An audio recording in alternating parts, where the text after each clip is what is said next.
कांग्रेस को पछाड़ा एक ऐसी पार्टी ने जिसके पास ना सांसद हैं और ना कहीं सरकार है। कांग्रेस की हालत चुनाव दर चुनाव खराब होती चली जा रही है। ना तो उसे चुनाव में जीत हासिल हो रही है और ना ही उसे अच्छे से चंदा मिल पा रहा है दूसरे राजनीतिक दलों की तरह। देश की सबसे पुरानी पार्टी की हालत बदतर होती जा रही है और उससे अच्छी तो कई रीजनल पार्टियां इस मामले में नजर आ रही है। बीआरएस उन्हीं में से एक है। उसकी ना तो कहीं सरकार है इस वक्त और ना सांसद हैं, फिर भी उसे झोली भर भर के चंदा मिल रहा है। और ऐसे में कई बड़े सवाल भी कि चंदे के मामले में अब रीजनल पार्टियां भी कांग्रेस पार्टी से आगे कैसे हो गई हैं। साल 2023-24 में कांग्रेस को बीआरएस यानी कि भारत राष्ट्र समिति से भी कम चंदा हासिल हुआ है।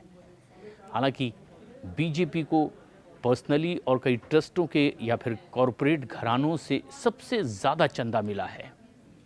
2244 करोड़ रुपए का चंदा बीजेपी को मिला, तो वहीं कांग्रेस को 2023-24 में इस तरह से तकरीबन 289 करोड़ रुपए ही चंदा मिल पाया है। लेकिन हैरानी की बात यह है कि कांग्रेस से भी ज़्यादा चंदा बीआरएस को मिला है, करीब 580 करोड़ रुपए। इसका मतलब ये है कि रीजनल पार्टी बीआरएस कॉरपोरेट की चहेती बनती चली जा रही है और इतनी कि कांग्रेस से ज़्यादा पसंदीदा पार्टी कॉरपोरेट्स की बीआरएस है। दरअसल भारतीय जनता पार्टी को साल 2023-24 में 2244 करोड़ रुपए, तो कांग्रेस को तकरीबन 289 करोड़ रुपए का चंदा मिला है। भारतीय जनता पार्टी को पिछले साल से 3 गुना ज़्यादा चंदा मिला और कांग्रेस से ज़्यादा चंदा बीआरएस ने वसूल लिया है, यानी कि 580 करोड़ रुपए। पिछले साल से कांग्रेस को ज़्यादा चंदा ज़रूर मिला है, लेकिन पिछले साल कांग्रेस पार्टी को 80 करोड़ चंदा ही मिला था। बीजेपी की अब इलेक्टोरल ट्रस्ट से 723 करोड़ रुपए और कांग्रेस को 154 करोड़ रुपए हासिल हुए हैं। बीआरएस से भी कई ऐसी पार्टियां जुड़ी हुई हैं जो इस बात का दावा कर रही कि बीआरएस कांग्रेस से भी आगे निकल रही हैं। अब लेकिन दावा ये भी है कि बीआरएस ने कुछ ऐसा कारनामा कैसे किया जिससे कि उसे इतना चंदा मिल गया कि कांग्रेस पार्टी को भी उसने पीछे छोड़ दिया है। चंदे के मामले में कांग्रेस ने बीआरएस को ज़रूर पछाड़ा, लेकिन कांग्रेस देश की सबसे पुरानी पार्टी है। दशकों तक देश पर कांग्रेस ने राज किया है और कई राज्यों में कांग्रेस की सरकारें हैं अब भी।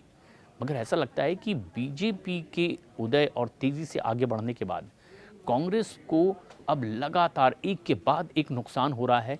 कई रीजनल पार्टियां उसे कई मामलों में पीछे धकेलती चली जा रही हैं। बीजेपी 2014 में केंद्र की सत्ता पर काबिज हुई और तब से कांग्रेस की स्थिति लगातार खराब होती चली जा रही है। लोकसभा चुनाव में हार, विधानसभा चुनाव में भी हार और कांग्रेस को बहुत ज़्यादा नुकसान हर राज्यों में और केंद्र में भी होता चला गया। साथ ही साथ चंदा भी कम होने लगा। कांग्रेस को बीआरएस से भी कम चंदा मिल रहा है और वो इसी बात की ओर इशारा कर रहा है, क्योंकि कांग्रेस नेशनल पार्टी है जबकि बीआरएस रीजनल पार्टी है। ऐसे में रीजनल पार्टियां भी अब कांग्रेस को पछाड़ती चली जा रही है, कई दफ़ा तो वोट में भी और अब चंदे में भी। लेकिन जिस तरह के आंकड़े सामने आए हैं वो भी हैरान करने वाले हैं। बीजेपी और कांग्रेस ने चंदे का जो बहीखाता पेश किया है, इलेक्टोरल बॉन्ड उसमें शामिल हैं।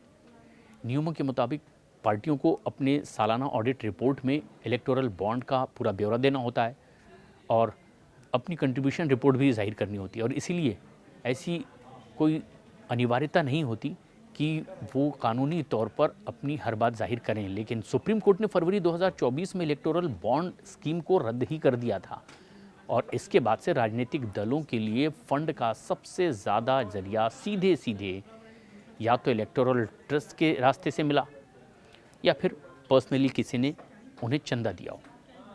किस पार्टी को कितना चंदा मिला है ये आंकड़ा सभी को हैरत में डाल रहा है। लेकिन सबसे ख़ास बात ये कि कांग्रेस देश की सबसे पुरानी पार्टी है, ना सिर्फ वोटों के मामले में बल्कि चंदा वसूली के मामले में भी अब वो काफ़ी पीछे है। ना तो ट्रस्ट, ना व्यक्तिगत तौर पर और ना कॉरपोरेट्स। अब तो रीजनल पार्टियों पर ज़्यादा कॉरपोरेट्स भरोसा करते दिखाई दे रहे हैं और इसलिए ज़्यादा चंदा बीआरएस को मिला है।